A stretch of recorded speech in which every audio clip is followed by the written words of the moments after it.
Eko mengamati beberapa kasus yang tengah terjadi beberapa waktu belakangan ini. Kita lihat juga ada kasus pembobolan dana oleh internal SDM Bank yang masih sering terjadi. Ini kalau kita lihat ada di bank umum dan juga ada di bank yang ada di daerah, Pak. Dari sisi bank pun sebetulnya kan memang langsung bertindak ya Pak, melakukan penyelidikan, lalu juga melaporkan oknum kepada pihak kepolisian. Tapi dari IBI sendiri Pak, terkait dengan fenomena ini tanggapannya silahkan Pak Eko. Ya, oke Sinta. Memang fenomena fraud ini kan kita tidak bisa hindari ya dari beberapa sektor industri pasti akan mengalami, khususnya perbankan juga yang secara langsung itu mengelola uang masyarakat. Tentunya kita dari asosiasi bankir itu sebenarnya sudah membuat suatu bumper atau penguatan kepada seorang bankers ya. Kita ada kode etik bankir di mana ada beberapa poin, 9 poin. Ya, poin pertamanya adalah kita selalu taat kepada undang-undang peraturan yang ada. Kemudian ada poin yang kita harus menjaga tetap integritas, tidak merusak nama baik profesi. Jadi dari sisi filosofi seorang bankir itu sebenarnya udah kita canangkan gitu. Cuman pada kenyataannya memang ya seperti saya sampaikan tadi, peluang-peluang untuk melakukan fraud itu tetap ada. Kemungkinan ya kita susah mengukur sebatas mana kekuatan daripada integritas orang bankir tadi gitu. Tapi kita dari IBI itu sebagai organisasi profesi bankir ya kita udah siapkan itu sebagai rambu-rambu untuk kita canangkan untuk menjalankan profesi sebagai bankers. Baik Pak Eko, lalu kalau kita berbicara mengenai fenomena ya hal seperti ini yang masih terus terjadi sampai dengan saat ini, sebetulnya hal-hal apa Pak yang melatar belakangi para oknum ya untuk melakukan hal tersebut? Ya kita kembali lagi kepada masalah sosial masyarakat kita ya, mungkin mencapai suatu posisi sebagai bankers, apapun posisinya, mungkin belum mencukupi ya, sama dengan mungkin di profesi yang lain, belum mencukupi untuk kehidupan sehari-hari atau ada kebutuhan-kebutuhan khusus. Sehingga ketika menemukan celah ataupun ruang ya untuk mengambil kesempatan untuk memperkaya diri, ya mungkin itulah yang dimanfaatkan dari sisi bank misalnya. Memang rentan pada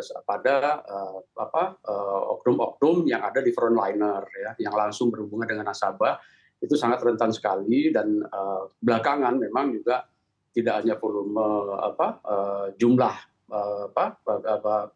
fraud yang dilakukan, tapi juga dari sisi volume yang dilakukan oleh mereka itu juga semakin meningkat gitu ya. Jadi kita juga nggak bisa pungkiri bahwa ini mungkin dari perkembangan ataupun memang dari kondisi sosial masyarakat kita yang nggak bisa juga tidak menerpa dari posisi banker itu sendiri sebagai manusia. Baik Pak Eko, tapi menurut Anda sendiri Pak berkaca dari berbagai kasus pembobolan yang pernah terjadi ya Pak ya.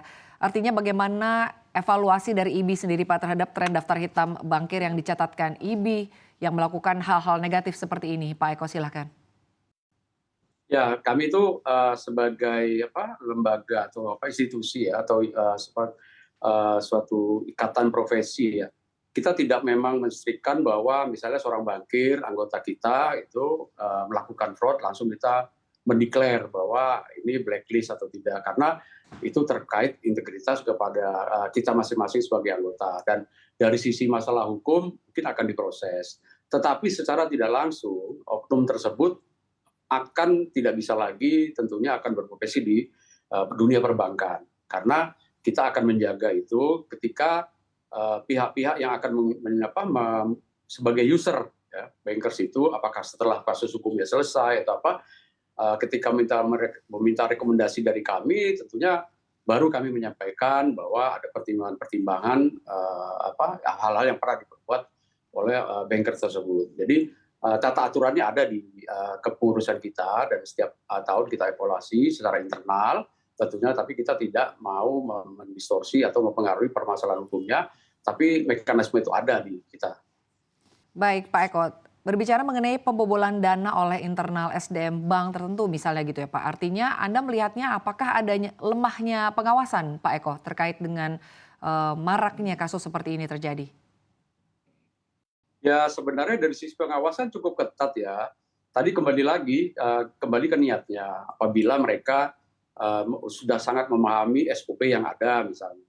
Nah, ini juga PR mungkin dari sisi perbankan maupun kami sebagai lembaga yang bertugas untuk memperkuat, memberikan pelatihan kah, ataukah sosialisasi kah, atau refreshment dari beberapa ketentuan-ketentuan sesuai yang diamanatkan oleh dalam hal ini Bank Indonesia maupun pengawas dari perbankan sendiri, OJK. Jadi peluang-peluang itu dan mengimprove tentu ketentuan itu yang perlu kita tingkatkan terus gitu. Karena apapun secara day to day kan oknum-oknum ini, apalagi tadi saya sampaikan banyak yang kejadian ada yang di sisi dari frontliner. Jadi yang itu membuka peluang mereka untuk melakukan kesempatan mengambil kesempatan melakukan fraud. Baik, dengan beragam kasus yang ada Pak, apakah membuat syarat kelulusan sertifikasi Pak dari IB ini akan semakin diperketat Pak nanti ke depannya? Ya secara tidak langsung kita setiap tahun itu ada yang bernaung ya sebagai kita ini kan dari satu ekosistem perbankan ya memenuhi ketentuan dan lain-lain, itu ada asosiasi yang terkait dengan misalnya risk management yang itu nanti akan rutin melakukan sertifikasi dan assessment, refreshment yang dilakukan oleh di salah satu kelompok dari IB ini. Itu secara nggak langsung sebenarnya kita mengimprove ya, meningkatkan terus gitu ya, bahwa ada tingkat-tingkat kelulusan yang dipersyaratkan semakin berkualitas gitu. Ini untuk menjaga hal seperti itu. Karena kita nggak bisa pungkiri juga industri perbankan ini sekarang kan sudah menyangkut berbagai aspek ya, terkait teknologi, terkait misalnya sudah fungsi manusia sudah mulai berkurang. Jadi hal-hal seperti ini tentunya harus diimbangi dengan kemampuan bangkit dan kita juga kemampuan kita untuk menciptakan atau memberikan suatu pedoman-pedoman dan syarat-syarat secara otomatis ketika para bankis ini melakukan menghadapi assessment untuk misalnya refreshment sertifikasi yang dimiliki dari beberapa aspek ya, kita ada kurang lebih 9 gitu ya, itu juga secara nggak langsung kita improve terus, kita melibatkan beberapa asosiasi.